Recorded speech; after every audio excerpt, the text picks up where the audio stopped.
Bem-vindos ao terceiro episódio do Direito Comunica. Primeiro episódio que a gente está fazendo em duas partes aí, e essa é a nossa primeira parte. Me chamo Lucas, sou aluno da Sociesc, esse é o nosso projeto Direito Comunica. A gente fala sobre direito e cultura, trazendo os mais diversos temas. E hoje não estou sozinho, hoje eu estou com...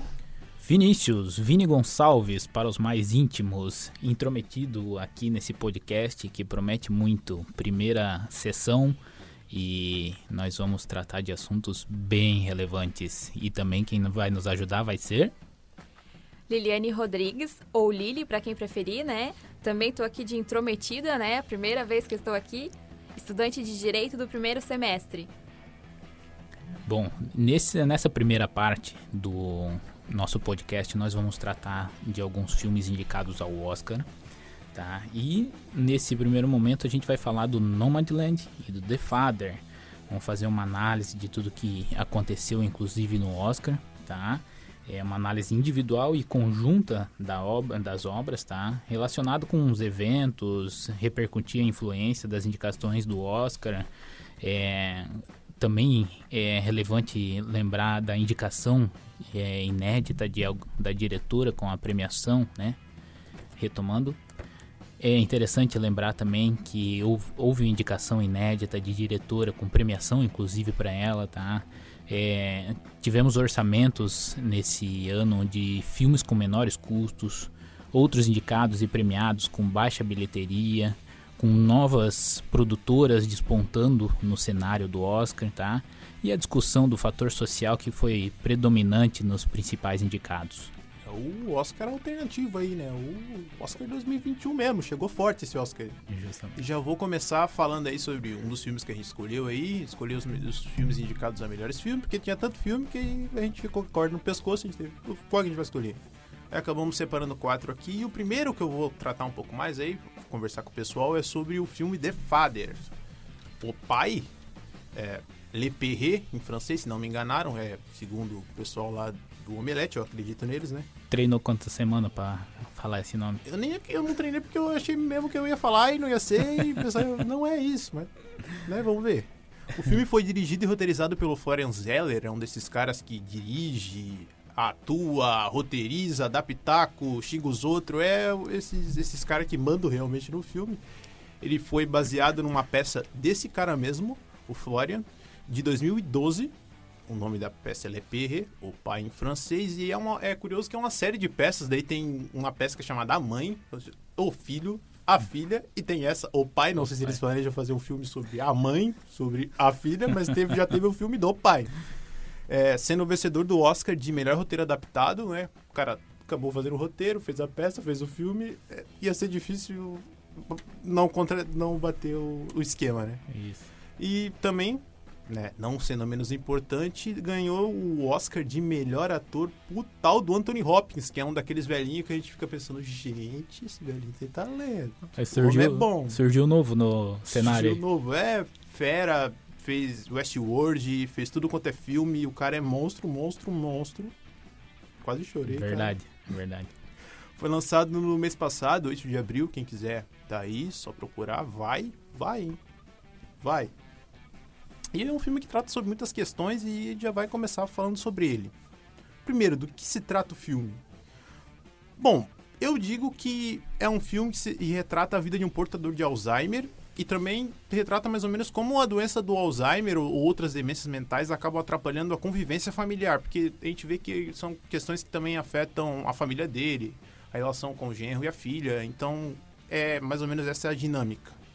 E aonde o filme se passa? O filme se passa em Londres, mas é muito curioso que os cenários do filme, eles são basicamente dois, que é o apartamento do Anthony e o apartamento da filha. E eu não acho que isso foi por um acaso, não sei a opinião de vocês, mas são apartamentos bem monocromáticos, assim, eu acho que foi uma maneira de mostrar como a cabeça do Anthony funciona, ou como o ambiente que rodeia ele é tão mesma coisa que não é por um acaso que ele não consegue lembrar das coisas, é porque tudo realmente é igual. Não sei qual a opinião de vocês sobre isso. Eu acredito que eles quiseram justamente focar no interno da cabeça do Anthony, né? Então, para não desfocar muito do filme, eles colocaram naquele ambiente ali, repetidamente, o mesmo ambiente, e para mostrar que mesmo com aquele ambiente monocromático, ele mesmo assim conseguiu esquecendo das coisas. É doideira. Doideira. Bom, e é um filme doidão. Nosso plano aqui não é contar toda a história do filme pra, né, o pessoal assistir o filme, pô. Então a gente acabou separando alguns pontos que a gente achou interessante do filme e tal. E primeiro, eu separei assim os pontos que eu achei interessante do filme. E um dos pontos que eu achei interessante do filme é que o filme, ele trata sobre uma doença que tem um certo número de casos. Tem até outras doenças que acabam gerando esse esquecimento e tal. E ele acaba focando não no macro, mas no micro. Ele acaba mostrando que para pessoas que têm esse tipo de problema, não são coisas muito grandes que importam. Elas sabem que elas estão esquecendo das coisas, elas sabem que ela não lembro de muito detalhe, mas são coisas tipo o relógio que ele usa, o frango que a filha trouxe, que ele acabou de ver o frango dele, perguntou, cadê o frango? Ele, não tem frango. Como assim não tem frango? Acabei de dar um frango. Ele pergunta. Então são essas questões que realmente atrapalham a vida, né? Porque o resto ele acaba entendendo. Ah, tá, não consigo lembrar isso. Ele tem outras questões também que acabam aparecendo, que ele não consegue lembrar que a filha morreu. Daí ele chama a filha pelo nome da outra filha. Daí eu acredito que de tantas vezes que a filha disse, ela já até perdeu as esperanças. Sim. Que ela já chega num ponto que ela só nem contraria mais, ela só deixa o velho falar. Também eu acho interessante mostrar como, do jeito que tu falou, sair dessa caixa, desse ambiente é importante. Eu acho que a parte mais importante do apartamento é a janela. Sim. Porque é onde ele foge, é onde ele acorda, ele vai pra janela. Ele vai dormir, ele olha na janela. É a parte que ele foge daquele mundo da cabeça dele e vê fora do apartamento, vê o pessoal passando. E eu acho que é quando ele se sente realmente, não um velho, mas fazendo parte de alguma coisa, porque o resto do dia ele tá trancado dentro do apartamento. Não sei se vocês acharam outra coisa interessante do filme, o que vocês acharam pontuar, algo útil. Eu achei interessante a discussão entre família, sabe? Porque assim, ele mostra a doença Alzheimer em si, mas unilateralmente vem a relação da família com ele. Como é que a família reage? Então, assim, com aquele medo de cuidar muito das coisas dele, ele acaba desconfiando de que tem alguém interessado nas coisas dele, né? E justamente, por exemplo, do negócio do relógio, que ele escondia sempre no meu lugar, ou esquecia no mesmo lugar, sempre, né? E era uma pedra no sapato dele. E no fim tava lá. No fim, a filha, que é a filha mais velha, sobrevivente no caso, ela era a que mais cuidava dele. Tinha as melhores das intenções com ele. E só que ele sempre desconfiado. Inclusive do namorado dela. Isso, outra questão ele não sabia.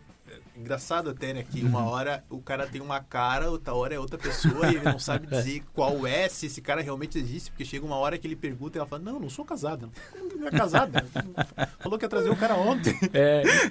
Tem todas essas questões. Também tem o jeito que ele trata ele, né? Que a gente também, eu acho que é até um aprendizado que chega a um ponto desse tipo de demência mental que a gente realmente não consegue acreditar que a explicação dele é verídica, que ele não lembra disso, ou que não era a intenção dele fazer isso, e chega um momento do filme que o cara chega até a confundir a confusão com teimosia. Ele fala, pô, esse cara é cheio de mania, esse cara é teimoso, ele faz isso pra a gente não sair daqui, né? Ele até pergunta, por que vocês não vão para outro lugar? Daí ele olha meio sério assim, não vai por causa de você, porque a gente tem que ficar cuidando de você e tal. E ele realmente, eu acho que chegou no ponto que ele não acredita que aquilo tudo é uma confusão mental. Ele acha que é um pouco de teimosia e algum esquema assim. E são essas questões, como tu disse, familiares. E é interessante outro ponto também, ele dá um breve retrato de como funciona a cabeça, né, de quem sofre com essa doença, né? Porque a gente presume algumas coisas, mas vendo o filme a gente acaba se surpreendendo com tanta maluquice que passa, tanta coisa, né, misturada, enfim, é tenebroso. Essa doença aí é terrível. Bom, e agora, já puxando mais pro nosso lado, que a gente é chato, a gente gosta dessas coisas, vamos pra nossa análise jurídica, a lendária, a famosa. Eu separei alguns temas jurídicos que eu achei que dava pra linkar com o filme e tal. E a primeira que eu acho que é até meio óbvio, meio que vem na cabeça de quem estuda direito ou de quem já lidou com essas questões é a interdição. Essas questões que envolvem cercear direitos. Sim. E daí eu queria até aproveitar que tô com um cara aqui que vai virar advogado logo. No período já tá com o pé na porta já. Por aí. E eu queria conversar contigo sobre tutela e curatela.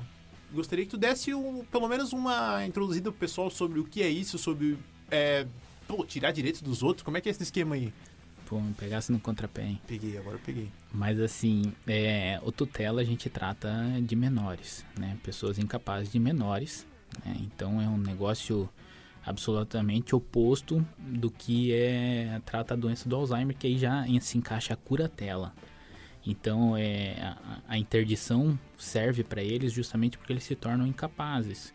Claro, comprovadamente, aí exames médicos, Outras enfim, questões. outras questões burocráticas, vamos dizer, que envolvem outros setores. Mas nesse caso aí cabe a curatela para que a família tome as decisões no que se refere a bens dele, a vida particular dele, enfim. Não vou me prolongar muito para não ser chato demais também. E falando um pouco mais até sobre as modalidades da interdição e tal, também tem uma modalidade que não é muito falada, mas tá lá, que é a tomada de decisão apoiada. Que é aquele esquema de, a pessoa ela tem algum problema, ela tem alguma questão, só que ela ainda consegue discernir algumas coisas, então ela tem uma certa liberdade para tomar alguns atos da vida civil, desde que tenha alguém que valide isso. Que é aquelas questões de ter tem gente que tem mais de um, tem gente que tem mais de dois, é como se fosse um curador, um responsável de fato, só que ele só é responsável por autorizar ou não. E claro que em casos desse não seria muito indicado, porque até realmente é mais indicado que tenha um curador, porque são pessoas que acabariam levando essas questões para o seu responsável muitas vezes, porque não conseguem se lembrar do que aconteceu ontem, Sim. do que aconteceu anteriormente. Então, com certeza, nesse caso, a curatela seria o indicado, né? Esse tipo de como é que eu vou dizer pra você? Interdição, né? Dessa interdição que você falou, ele é como se fosse uma curatela com algumas limitações, Isso. né? Que é Mas curioso, né? é curioso, e aí vai da análise de caso a caso, né? Como a gente falou, dependendo do grau do Alzheimer, por exemplo, que tem graus diversos, né? De repente no início, eu não sei como é que válido, funciona, de repente até é válido, entendeu? Mas em grau médio para avançado é bem complicado. Aí a pessoa já não começa a responder por si mesma, nem financeiramente, nem fisicamente, né? E agora já vamos pra treta. Agora vamos brigar aqui já. Eu sou desses. E se o idoso não quiser? Aí é que tá. Que geralmente é o que acontece. É o que acontece. Principalmente o homem, né? Com Alzheimer. Aliás, não vou generalizar. Vamos colocar as pessoas em geral. Principalmente as mais velhas, elas são muito caxias nesse ponto, né? Então tudo que elas conquistaram na vida, aquilo lá tem um valor emocional gigante, muito mais do que o financeiro. Então, por exemplo, o relógio do Anthony. Nossa, aquele relógio lá, meu Deus do céu, não mexe naquele relógio. Derruba o prédio, mas não mexe no relógio. Será que ele acha que o cara roubou o relógio dele? Entender. Ele comprou esse relógio. Né? Então, assim, onde que eu quero chegar? Aquela pessoa não vai deixar o outro responder por ela, sobre aquele bem que é o amor da vida dela, que lutou para conquistar. Então vai ter essa reação realmente, só que aí vem todas as comprovações que a família vai acabar fazendo em relação à doença, ao grau da doença, para poder chegar no ponto de curatela e aí ele nem precisa mais assinar nesse caso, né, se estiver bem avançado. Eu acho que no caso das famílias que acabam passando por isso, seria muito interessante se elas conseguissem explicar a situação. Porque também às vezes a gente acredita que a gente tem que simplificar as coisas pro idoso não entender, ou pra quem sofre daquela comorbidade não entender. Mas se a gente talvez deixar as coisas bem claras, tipo, essa interdição é necessária. Né? Porque se tiver o aval da pessoa e se tiver a cooperação, se torna muito mais fácil. Bem mais prático, e principalmente da família, né? Porque quando se trata de mais filhos, meu amigo, eu vou te contar um caso rapidinho que eu sou obrigado a contar. Joga no bigode. Eu tenho um caso que está acontecendo lá no escritório onde eu trabalho, que a família resolveu fazer uma procuração pública para representar uma senhora. E assim, ela tem uma filha e tem 2 netas. E ela tem um imóvel. Além do imóvel, ela tem um seguro de vida, mas muito interessante. E aí, quando mexeu com dinheiro, meu amigo, é troca de facão pra cá e é farpa pra lá. Falou que é dinheiro, tem problema. Tem problema. E aí, foram lá e internaram a vozinha num lar de idosos. E a vozinha, lá no auge dos 84 anos, ela é totalmente capaz, mais esperta do que nós 3 juntos falando aqui, bobiçada. Entendeu? E aí ela foi lá e foi ameaçada, foi forçada a assinar uma procuração, cedendo os bens para ela. Então olha só como é complicada essa situação quando mexe com o financeiro. Ela não era incapaz, mas como é que o cartório vai lá e reconhece? Agora a família, a filha e as netas têm total poderes de movimentar a aposentadoria dela, de transferir o imóvel, de vender o imóvel dela, de mexer no seguro de vida dela. Então olha como a situação é complicada. E aí vem a questão do Alzheimer também, se encaixasse nesse caso aí. O Alzheimer já é uma doença que a princípio a pessoa não responde por si. Uhum. Mas quando começa a envolver o dinheiro, finanças, imóveis, a família não quer saber. Todo aquele laço que tinha lá no início, lá quando o pai ou a mãe era presente, esquece tudo. Isso é complicado mesmo. Isso tem muito, né? Já falando um pouco dessas questões de internação, eu queria conversar um pouco, talvez para fechar nosso arcabouço jurídico aí, o nosso chaticismo clássico, sobre os lares de idosos, que eu achei muito interessante a diferença que acontece no final do filme, que o final do filme o Anthony acaba parando, eu contando o final do filme aí, que fase. Bom, o final do filme o Anthony acaba parando em um lugar de internação de idosos, e a gente vê que é uma prisão hospitalar de fato. E como é diferente, pelo menos no Brasil eu vejo um sistema muito mais acolhedor. Por exemplo, é uma residência que recebe idosos, é um prédio que tem esses idosos numa mesma convivência.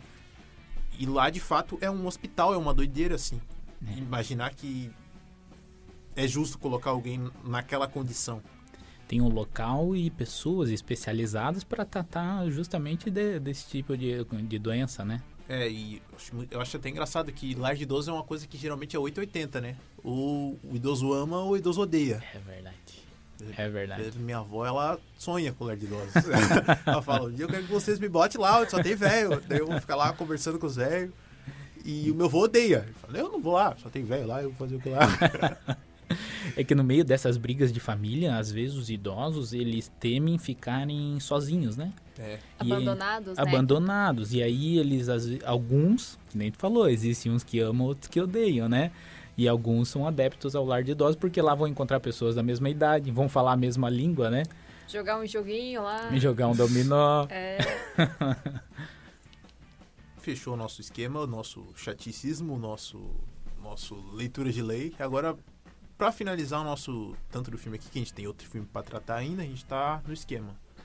Eu queria falar sobre os pontos altos e os pontos baixos do filme, especificamente. E primeiro, assim, que eu queria parar para pontuar, assim, que é o que define esse filme, para mim, esse filme é diferenciado por causa disso. Ele conta a história pela ótica do Anthony. Que seria... Se ele não contasse a história pela ótica do Anthony, seria mais um filme de velho. Verdade. Mas esse realmente é o filme do pai. É como se as câmeras fossem os olhos dele, porque o mundo todo gira em torno do que ele pensa. Então a gente, como telespectador, vê as coisas que ele vê. Então a gente se sente como ele se sente. Né? Que ele não consegue... Por exemplo, chega a hora que ela contrata a cuidadora. Se chega uma cuidadora, ele conversa com a cuidadora, mostra simpático com a cuidadora, e daí chega no outro dia é outra. E daí é outra pessoa, ele pergunta, cadê aquela que veio ontem? Não veio ninguém ontem. É por aí.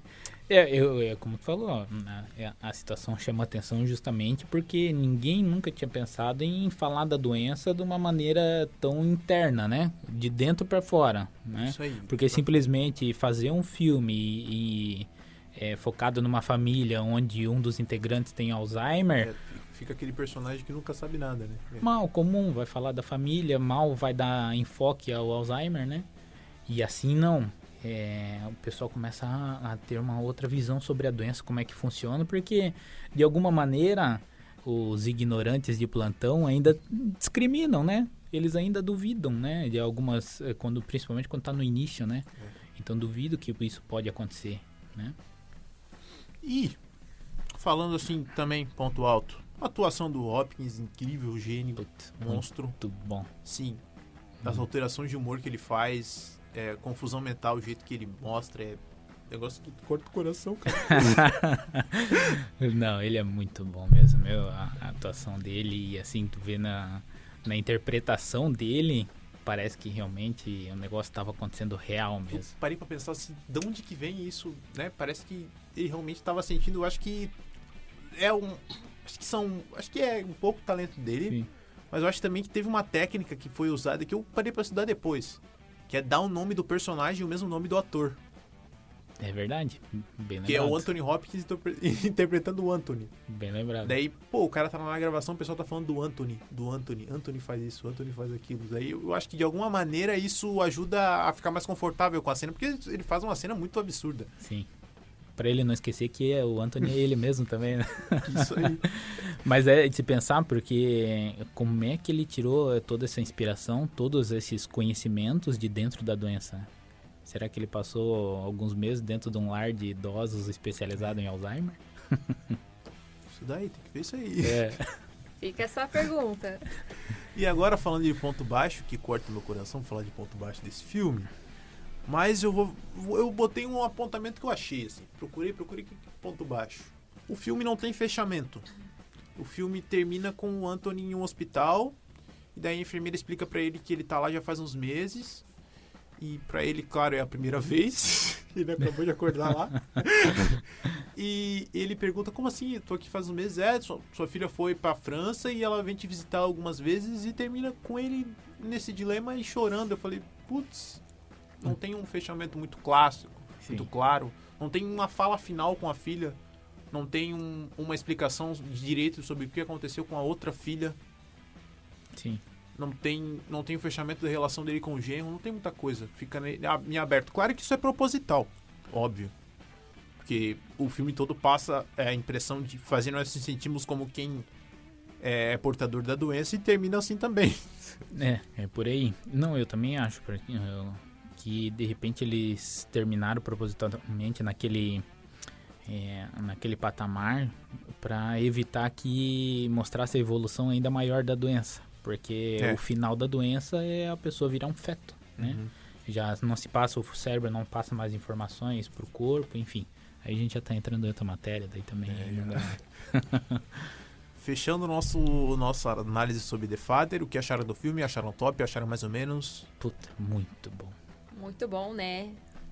E é muito bom ficar aqui ouvindo vocês falar que tem outra visão, né, do filme, assim. É muito legal. Acho que eu já fui claro sobre a minha opinião. Anthony Hopkins é Deus e Pelé é o príncipe.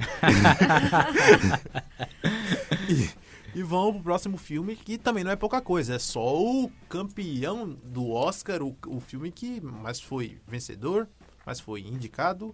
E tá aí. Vai contigo aí. É contigo, Lili. Então, gente, vamos falar sobre Nomadland, né? Como o Lucas acabou de falar, o grande ganhador do Oscar 2021, né? Com certeza não é pouca coisa. Ele traz várias reflexões pra gente aí, né? Mas, assim, outro ponto importante, que o Nomadland, ele ganhou também 3 categorias das 6 que ele estava concorrendo, né? A de melhor atriz, por Frances McDormand. Espero que seja isso, gente. Perdoe meu inglês. A de melhor diretora por Chloe Zhao, segunda mulher a ganhar a categoria, né, na história do Oscar, e a primeira de origem asiática. A Chloe ali é uma cineasta chinesa, né? Ela tem 38 anos. O que vocês acham? Eu achei muito importante essa questão, assim, dela ser a segunda mulher a ganhar, né? Um mercado que é gigante e não é muito bem visto nos Estados Unidos, né? Filmes chineses, filmes orientais no contexto geral. E ter um diretor chinês, uma diretora chinesa, uma diretora oriental, acho que já é um passo grande. Bem grande, porque se for observar, o foco tá todo na América do Norte, nos Estados Unidos e Europa ali um pouquinho mais de lado, né? Então é bem interessante ver que esse mercado pode expandir ainda mais. Esse filme mesmo é muito bom também. Então, gente, o filme ele foi baseado no livro homônimo, né, de Jessica Bruder. E ele é um relato abrangente de nômades contemporâneos da pós-recessão. Ele vai relatar a vida da personagem chamada Fer, né, que é interpretada ali pela Frances McDormand, no qual, após a morte do marido dela, né, tem o fechamento da fábrica que sustentava a cidade onde ela morava. A partir disso, né, ela passa a adotar o estilo de vida nômade, onde ela sai na sua van, né, vagando mesmo, né, acho que é a palavra, por várias estradas norte-americanas.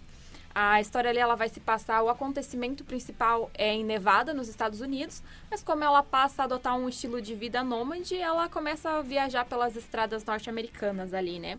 Um ponto bem legal também é que os atores, né, vários atores do Nômades, eles interpretam a si mesmos, eles eram nômades, né? Então é bem legal essa questão, assim. Não sei o que vocês acham. Pô, eu acho interessante tu falar onde o filme se passa, que além de falar onde ele se passa, é como ele se passa. A gente vê que ela tomba os mesmos personagens em lugares diferentes. É como um efeito de migração, assim. Lá tá uma condição melhor para essas pessoas, então todo mundo vai para lá. E daí em outros lugares, então todo mundo vai para lá também, ela acha às vezes uma mesma pessoa em outro lugar. Sim. Que é um efeito que não é só uma doideira dela, é um pessoal que tá pensando a mesma coisa às vezes, né? Eles sempre acabam se encontrando em algum lugar lá, porque eu acho que tem as épocas, né? Tem um trabalho lá, então eles acabam indo e se encontrando. Não, e o fato de ter personagens que realmente são nômades, isso traz mais realidade ainda, né?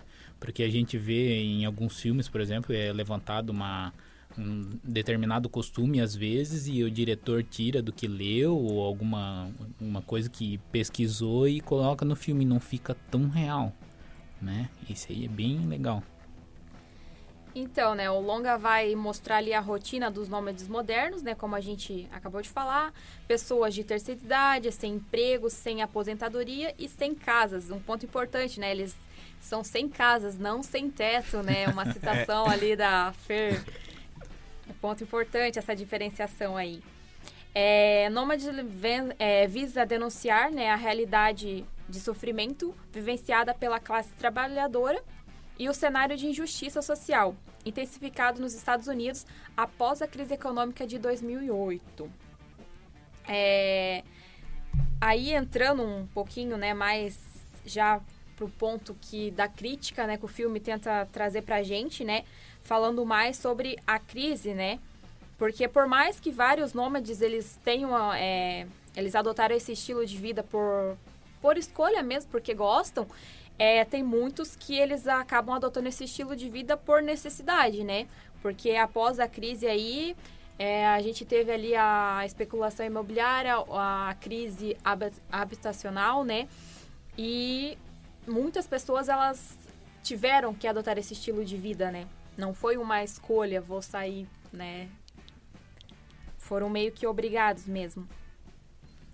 Essa questão financeira, da crise financeira também aconteceram em alguns momentos, né? Então os nômades não surgiram ali em 2008, em 2009, na última crise financeira que teve no mundo. Então já vem lá de trás já, né? Algumas vezes isso aconteceu. E assim, né, é importante falar que o filme se passa nos Estados Unidos e a gente tem aquela falsa, né, impressão que Estados Unidos tudo é maravilhoso, né? Que nada acontece nos Estados Unidos, mas a gente percebe que não, também tem muita desigualdade lá, né? Tudo vem de lá, acho. Mas é aquele sonho de vida americano, né? Então...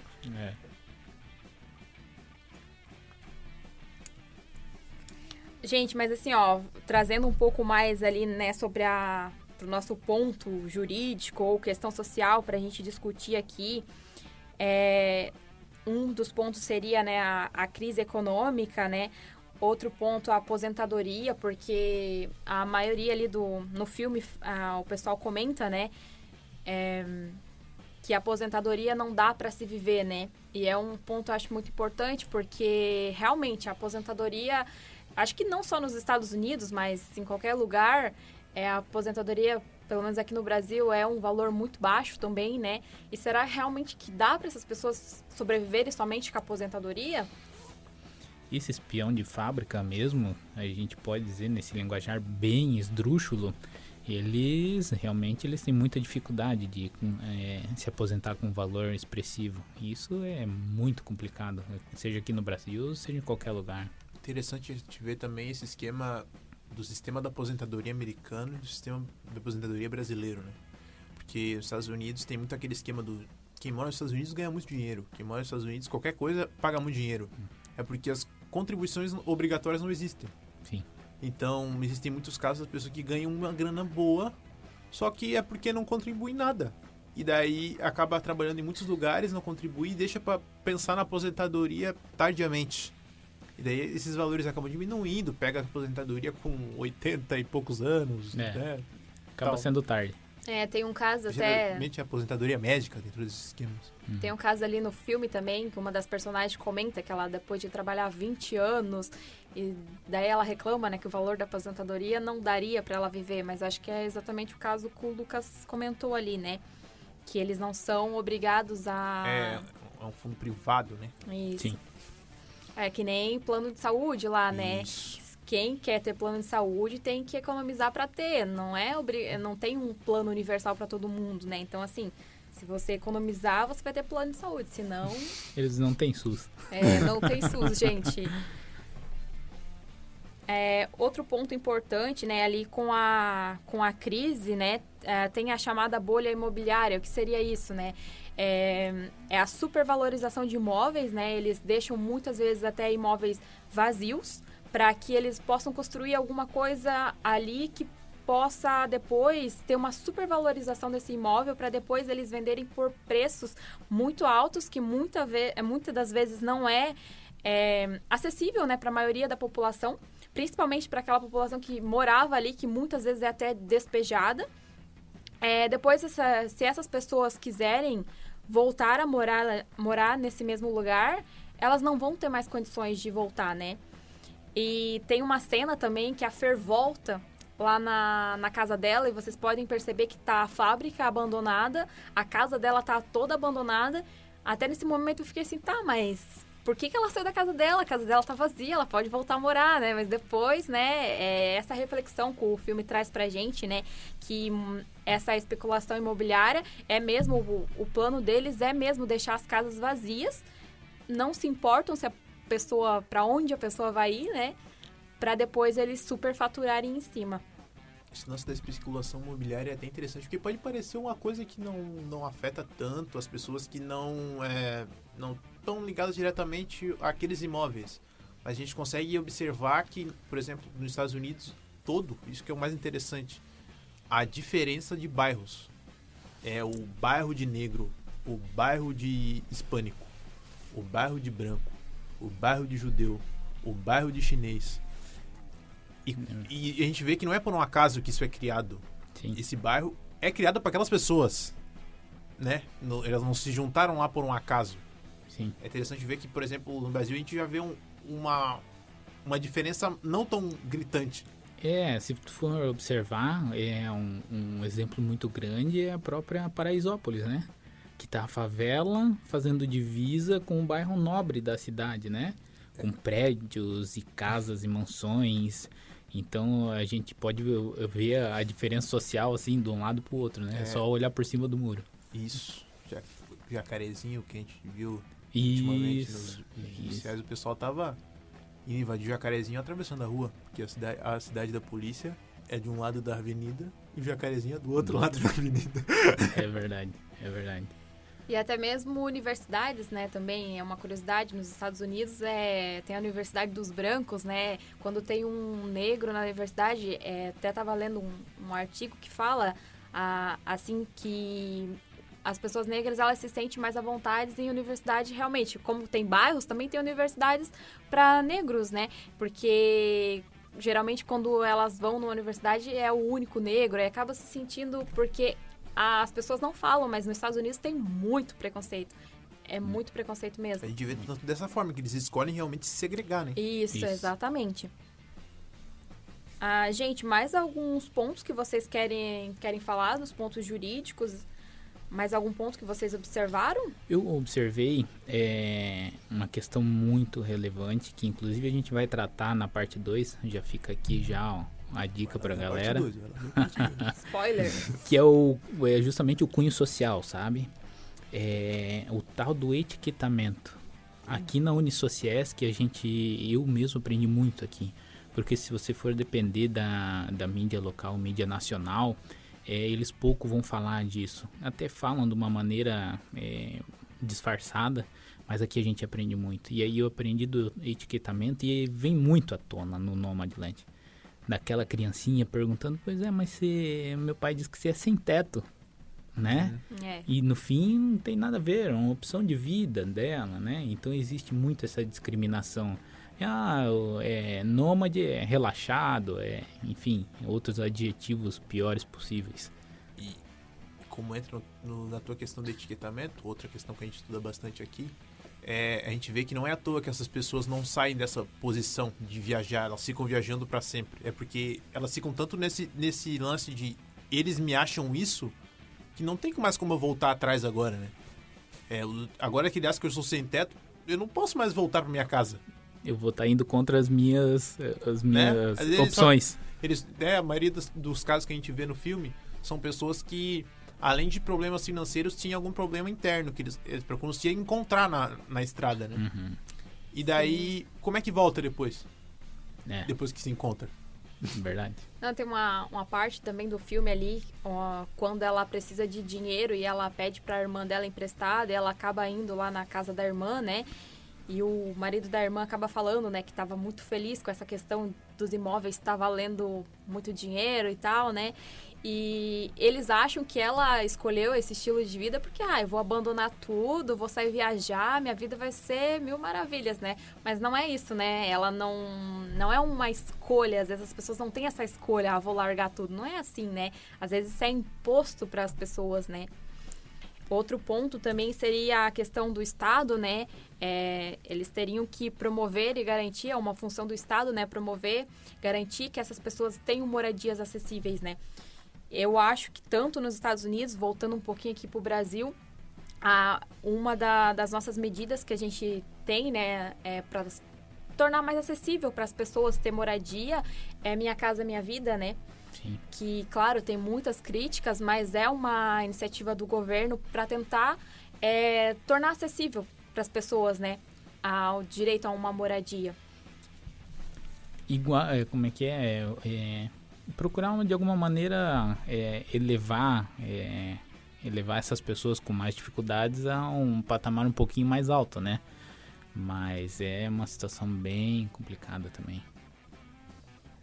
E assim, gente, um dos pontos altos do filme, né, claro, não falando da atuação, que foi maravilhosa, né, como ela interpretou, muita gente até falou assim, cada expressão facial dela fez você sentir na pele aquilo, né, só acho que o fato dela fazer a necessidade no balde dentro da van lá, eu fiquei assim, gente, mas assim, outro ponto que eu achei muito importante é a questão, como a produção do Nomadland foi corajosa, né, eles gravaram dentro da Amazon, né, eles gravaram o pátio da Amazon, que é uma gigante, né, e isso ajudou muito para eles produzirem esse elemento, né, para mostrar como essas grandes empresas, essas gigantes, elas não estão interessadas, né, no bem-estar das pessoas que estão trabalhando para elas. Elas estão mais interessadas, vamos dizer assim, nessa mão de obra desesperada, porque esses nômades, eles precisam pegar empregos temporários, assim, né? E é um dos casos que a Amazon mesmo, ela tem um programa, se eu não me engano, que vai de setembro ali o final do ano, né? Que é esses empregos temporários mesmo, nas campanhas de Natal, justamente para poder aproveitar essa mão de obra de pessoas que, né, não tem outra opção, que precisam de empregos temporários, A necessidade, né? Necessidade, exatamente. Alguma pontuação, Lucas? Eu tenho, né? Que eu sou polêmico, eu gosto de tretar, né? Manda aí. Na fala dela, ela já deixa bem claro qual o objetivo dos tais empregos temporários que hoje a gente vê tanto em debate, né? Que é o lance do diminuir a carga horária, é o lance do cortar relações trabalhistas. A gente consegue ver através desse filme o que esse tipo de ação em massa gera. Perfeito. Que é o lance do ter muita gente sem saber o que vai acontecer amanhã. É verdade. Não, e se a gente também for entrar nessa questão de carga horária, meu Deus, né? Essa carga horária é só na teoria, né? Porque 8 horas... Não. E se for observar, esse é um outro objetivo dos nômades também, né? Fugir de toda essa parte burocrática, de todas essas obrigações. Eles estão cansados de, mesmo cumprindo as obrigações, cumprindo horários, em alguns momentos sendo humilhados, né, no próprio ambiente de trabalho, eles querem fugir e viver a vida por si próprio, né? Isso é um ponto bem relevante também dos nômades. E assim, gente, falar em pontos baixos desse filme, assim, acho que eu nem me sinto na posição de falar, né? É o filme ganhador do Oscar, né? Quem sou eu aqui na fila do pão pra falar um ponto baixo desse filme, né? Não tem como, assim. Só que assim, ó, eu, assim, na minha mera opinião, né? Quando eu fui assistir o filme, assim, eu pensei, nossa, o grande ganhador do Oscar. Eu achei, assim, que ia ter muita emoção, muita... né? Mas aí você vê que é um filme mais calmo, né? Você tenta entender a personagem Fer ali, que a gente não sabe se ela tá vivendo ali no passado, ainda, né? Lembrando do marido dela, da antiga vida, ou se ela quer mesmo viver essa vida de nômade. Então, assim, eu não me atrevo a dizer que teve ponto baixo, né? Não sei vocês. É que nem a gente falar os nossos defeitos, é mais difícil, né? Não, é complicado. A gente conversou aí sobre pontos baixos e eu sou polêmico, eu vou falar mesmo. Não só pode como deve. Eu vou falar Fala, mesmo. Lucas. Eu achei, pelo menos, que foi um filme que, obviamente, é como o outro. Ele tem um ritmo, porque precisa daquele ritmo, né? O The Father que a gente estava conversando, ele tem que ter todo aquele lance da doideira, né? da quebra da linha do tempo e tal. E esse filme me pareceu lento, porque ele tem que ser lento. Ele tem que mostrar realmente essa falta de percepção do tempo, essa falta de percepção de onde eu tô, do que eu vou fazer. Então ele tem que ser ele faz esses lances de cenas cortadas, aqui eu tô aqui comendo alguma coisa, daí já passa pra ela trabalhando em outro lugar, a gente não sabe o que aconteceu e tal. Mas eu acho que é um filme que esse tecnicismo pra contar uma história, sinceramente eu acho que agrada mais a crítica do que o público, porque não me parece um filme que se torna mais agradável por isso. Eu acho que ele faz isso justamente para mostrar, olha como uma história é bem contada, olha, né? Não me parece uma coisa que agrada um telespectador comum, que olhe, daí ele vai olhar e falar, cortou a cena de um lugar pro outro. Sim, sim. Tanto que, se você for olhar as críticas, né, não tem uma crítica negativa, né, pro filme. São todas críticas muito positivas, né, também porque o filme traz vários pontos muito importantes, né, pontos sociais, né. Falei mesmo, falei mesmo. É isso então, galera. Da nossa parte era isso, esse foi o nosso primeiro episódio, o esquema já tá aí, tem um próximo episódio já saindo logo depois. Pega esse teu Spotify, esse teu YouTube, esse não sei como tu tá assistindo, mas já arrasta pra cima. Compartilha. Vem com a gente. Venha pro próximo episódio também. Tamo aí já.